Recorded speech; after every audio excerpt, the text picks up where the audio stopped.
I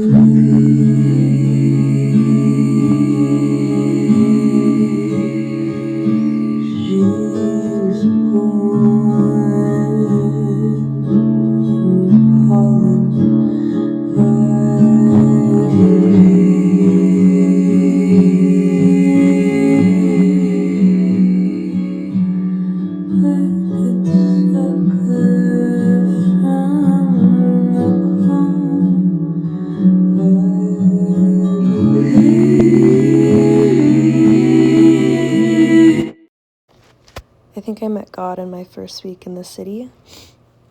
My friend Tula took me to the top of a dormant mountain on Friday and wanted to show me the view of all the buildings. So we parked the car in this parking lot as it was getting dark, and it's raining and it's windy and it's cold, and we go and see how pretty it is, and then when we get back to the car, we realized that she had locked her keys in the inside, and all we had was my phone. And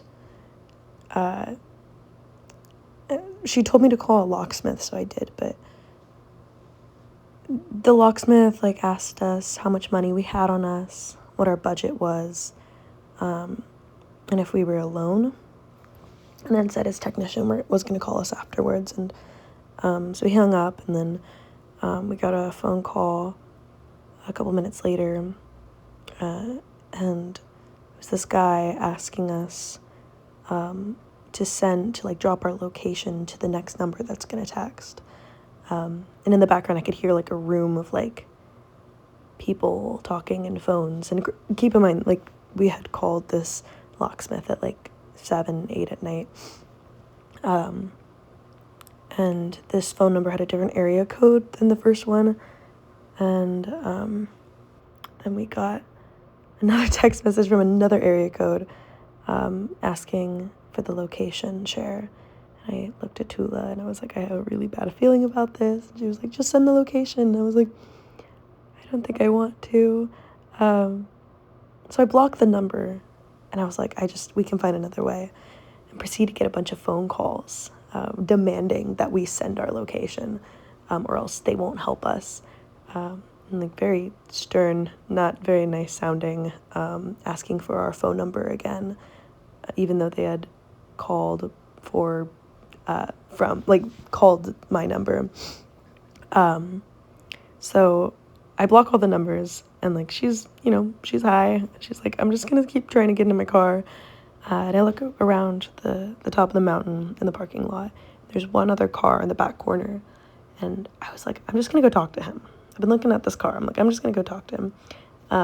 So I go and I knock on the window, and this guy has really thick Russian accent.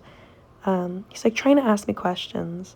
He says there's a language barrier, but at some point reveals that he's a locksmith and he can help us get into our car. And then comes over, pops open the door, doesn't ask for any money, says to get home safe, and that he felt like it was God helping us at the right moment in time.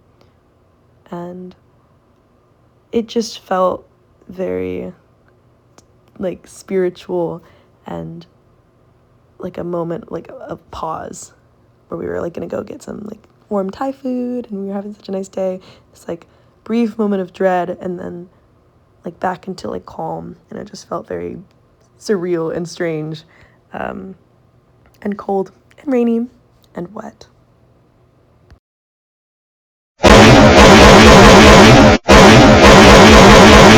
Go.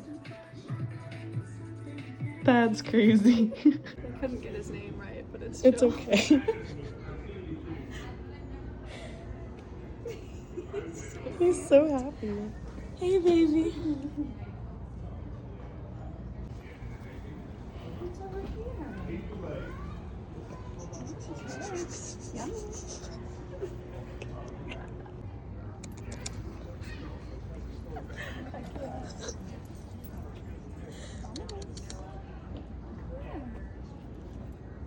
Oh.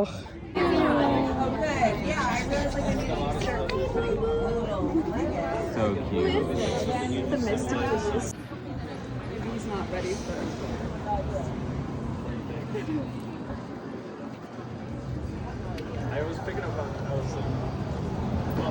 Out in the open world. I've been thinking a lot about abuse and justification with victims of abuse and the expected composure that comes afterwards. I think that I have found that finding level-headedness and like trying to like justify like the things that happened in my past and the experiences that I faced and the responses that came with it, in order to prove that like my feelings are valid in this, and you can take care of yourself and like the traumas that came afterwards. But I think I'm sad today because I don't think I should have been treated like that. I think that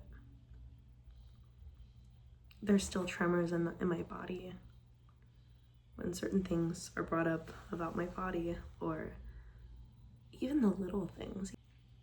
I would never get that completely out of me. And that like I can grow around it and I can learn how to like be content with the person that I am. But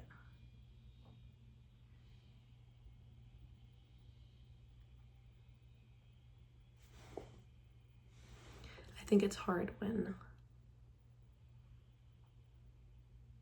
you think that people are gonna believe you in something like that, but I think the hardest part was that people didn't, or at least didn't take me seriously, because I think it was bad. I think it was really bad.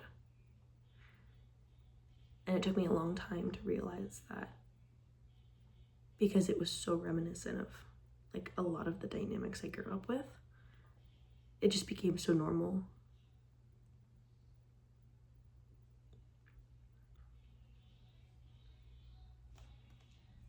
I know that I deserved better than that.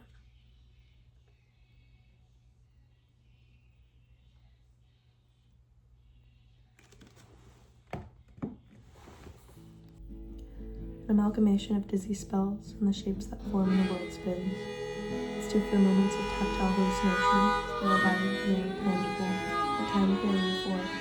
So much so that I touch my face after and cannot distinguish if the darkness comes from the movement itself, the feeling that's followed thereafter.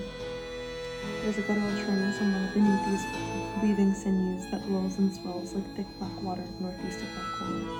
I like it there now because it was never shared then. For the longest time, I was handed this mirror that had me and stare at inverted reflection needed conjugal, and believed that God had generously placed me with truth. There's something really, really incredibly beautiful about looking down into the water, where glittery light dances on the surface, and the colors of my features are nearly indistinguishable. I get up and I spin a few times and I don't think about anything.